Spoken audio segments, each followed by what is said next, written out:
Alors certains ont pu dire l'intelligence artificielle, c'est le contraire de la bêtise naturelle. Mais plus sérieusement, c'est la capacité de reproduire avec du logiciel certaines de nos fonctions cognitives.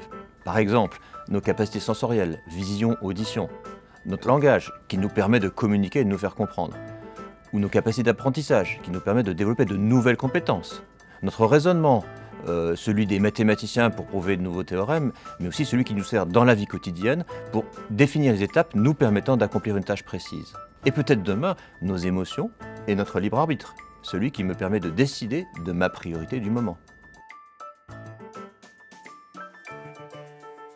L'idée de l'IA n'est pas neuve. Elle date des années 50 avec les premières tentatives pour réaliser des programmes qui jouent aux échecs. Il y a eu 40 ans de progrès assez lents. En fait, l'IA s'est révélée beaucoup plus difficile que prévu au départ. Mais depuis 2010 environ, on a vu s'accélérer très rapidement les techniques de l'IA, avec en particulier le deep learning qui s'inspire du fonctionnement de nos neurones. Alors aujourd'hui, l'intelligence artificielle permet de faire beaucoup mieux que des experts humains sur des tâches très précises et uniquement si les données d'apprentissage sont disponibles. Alors curieusement, les premières choses que l'IA a essayé de faire, c'est d'apprendre à jouer. En 1997, première victoire d'une IA contre un champion du monde d'échecs, c'était Deep Blue d'IBM. 2016, plus récemment, l'IA bat le champion du monde de Go, qui est un jeu plus difficile que les échecs. Et encore plus récemment, la semaine dernière, au poker, qui est un jeu plus compliqué puisqu'on ne connaît pas les cartes de l'adversaire. Alors l'IA, dans les exemples, on a les chatbots, les agents conversationnels qui permettent de tenir une conversation avec un client ou dans votre maison. L'IA qui sert à conduire des véhicules autonomes. Ou encore l'IA pour des applications professionnelles, pour aider par exemple un professionnel de santé à poser un diagnostic. L'intelligence artificielle, c'est un outil. Comme tous les outils, elle a des points forts et des points faibles. Alors, dans les points forts, c'est un excellent outil pour rendre le monde plus intelligent et plus sûr. On va pouvoir utiliser l'IA pour améliorer des outils opérationnels. Par exemple, pour Orange, optimiser le fonctionnement de nos réseaux, ou alors améliorer en temps réel la qualité de service pour un utilisateur particulier, ou enfin détecter et corriger des attaques pour améliorer la sécurité de tout le réseau. C'est aussi une promesse, l'IA, de plus d'intelligence pour des choses pour lesquelles les êtres humains ne sont pas particulièrement bons.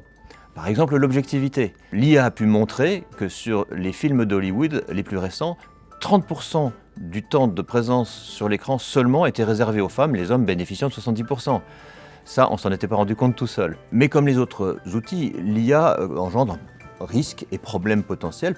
On a beaucoup peur de l'IA, en particulier parce que la science-fiction nous montre des robots doués d'IA qui sont capables d'être meilleurs que des êtres humains, voire de prendre le pouvoir. C'est ce qu'on appelle une IA forte, une IA qui serait compétente dans non pas une tâche spécialisée, mais aussi compétente que nous-mêmes dans l'ensemble de nos tâches. Alors ça, c'est pas pour demain.